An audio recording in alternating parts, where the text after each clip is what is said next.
Halo teman-teman, sekarang gue pengen bahas mengenai buku ini sedikit, tapi ya sekedar sharing lah. Dan ini juga adalah metode belajar gue. Jadi kenapa gue senang banget buat video, alasannya ya satu, pertama senang, kedua ya ngebantu buat gue belajar public speaking, belajar mental dan sebagainya. Basi lah. Jadi gini teman-teman, pada tahun 1942 itu pertama kali Jepang menginjakan kakinya di bumi Nusantara ini. Tapi tahukah bahwa ada satu momen di mana Jepang sebenarnya ingin mengakali umat Islam.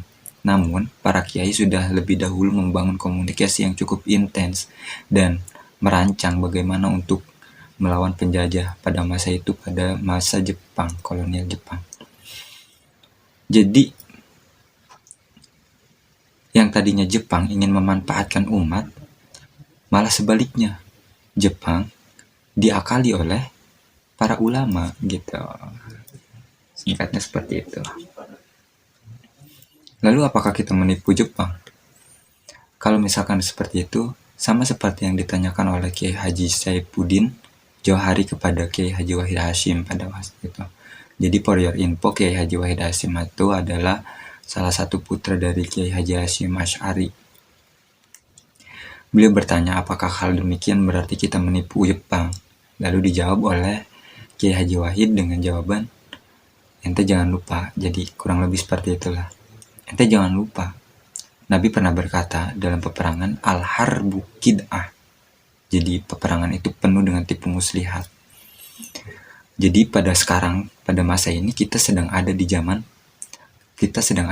peperangan menurut Kiai Haji Wahid Hasyim. Jadi banyak ketentuan-ketentuan yang dalam peperangan. Kalau kita tidak mengibuli atau kita yang dikibuli, membunuh atau dibunuh, jadi kita akan pilih yang mana? Gitu.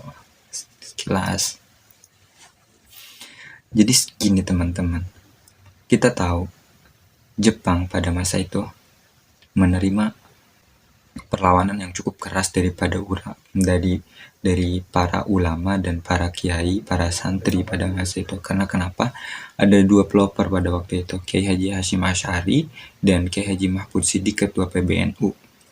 Jadi dua tokoh ini diperintahkan untuk tunduk kepada Jepang pada waktu itu. Tapi dua tokoh ini menolak membungkuk kepada mereka karena dengan alasan menurut Kiai Haji Hasyim Asy'ari itu adalah hal yang berlawanan dengan kaidah-kaidah Islam, karena hanya Tuhan Allah lah yang wajib untuk disembah, bukan manusia.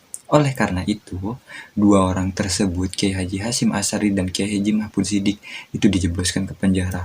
Oleh karena itu banyak sekali perlawanan yang cukup keras, yang cukup kuat, yang cukup dominan oleh para santri karena tahu bahwa gurunya sedang dipenjara gitu. Jadi gini teman-teman, dampak dari dua hal tersebut, Kiai Haji Hasyim Asy'ari dan Kiai Haji Siddiq itu mengakibatkan para ulama-ulama di daerah-daerah itu mengikuti yang dilakukan oleh Kiai Haji Hasyim Asy'ari dan Kiai Haji Mahfud Siddiq. Mereka membangkang untuk membungkuk kepada Jepang dengan alasan karena tidak ada yang wajib untuk disembah selain Tuhan dengan landasan seperti itu gitu. Jadi Jepang sadar bahwa ternyata kiai bukan hanya sekedar tokoh atau kiai bukan hanya sekedar tokoh di daerah-daerah, tapi kiai itu memiliki potensi atau memiliki aspirasi yang didengar oleh rakyatnya gitu. Oleh karena itu wajar dan tidak aneh ketika tahun 1943, tepatnya 3 Oktober kalau tidak salah, dibentuklah peta pembela tanah air waktu itu. Jadi peta ini banyak sekali diisi oleh orang-orang yang ngerti agama. Itu pun didirikan oleh Jepang karena pada masa itu Jepang sedang mengalami peperangan dengan sekutu dan Jepang sadar bahwa mereka sedang mengalami fase penurunan. Jadi dari sinilah Jepang ingin memanfaatkan umat Islam untuk menjadi bala tentaranya, tapi dengan satu alasan. Jadi seperti ini gini. karena Jepang sedang mengalami penurunan ketika melawan sekutu, jadi Jepang ingin memanfaatkan umat Islam, ingin memanfaatkan para kiai untuk mendapat dukungan daripada rakyat Indonesia inilah. Maka dibentuklah PETA. PETA ini tiada lain di dalamnya banyak sekali santri, para kiai yang ngerti-ngerti agama. Itu untuk apa? Untuk menjadi tentara mereka. Padahal kalau kita menilik sebuah sejarah, jadi dari sinilah. Ini adalah dua pelopor, Kiai Haji Wahid Hasyim dan Kiai Haji Johari Umar, kalau tidak salah seperti itu. Jadi kalau kita ingin melawan musuh, ketika kita ingin melawan musuh, bagaimana caranya? Kita harus tahu ilmunya dulu, bagaimana musuh itu melakukan bla bla bla bla bla dan sebagainya gitu. Jadi gini, kalau kita misalkan mau melawan salah satu musuh, kita harus tahu strategi musuh itu bagaimana. Nah, dari sinilah Kiai Haji Wahid Hasyim memberikan usulan kepada Jepang, bagaimana kalau misalkan pemuda-pemuda Indonesia lah yang menjadikan tentara-tentara Islam ini, tentara-tentara Jepang ini untuk menjaga Nusantara ini gitu loh.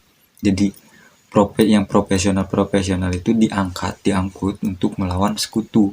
Tapi pemuda-pemuda Indonesia ini dididik itu untuk Indonesia juga sebenarnya. Nah, oleh karena itu pemikiran dari Kiai Haji Wahid Hasyim ini diterima oleh Jepang. Tahu tidak? Dari sini Kiai Haji Wahid Hasyim dan Kiai Haji Johari Umar memikirkan bagaimana caranya itu supaya orang tua murid, wali murid itu memberikan anaknya untuk belajar menimba ilmu peperangan Jepang pada masa itu. Jadi hampir 5.000 atau 5.000 kalau tidak salah, hampir 5.000 orang jadi anggota PETA. Itu tiada lain hanya untuk tipu muslihat saja sebenarnya. Jadi kita belajar tentang perang itu untuk melawan Jepang sebenarnya. Jadi diajarkan oleh Jepang bagaimana cara untuk menembak, bagaimana cara berbaris dan sebagainya. Itu sebenarnya untuk melawan Jepang, bukan untuk siapa-siapa gitu.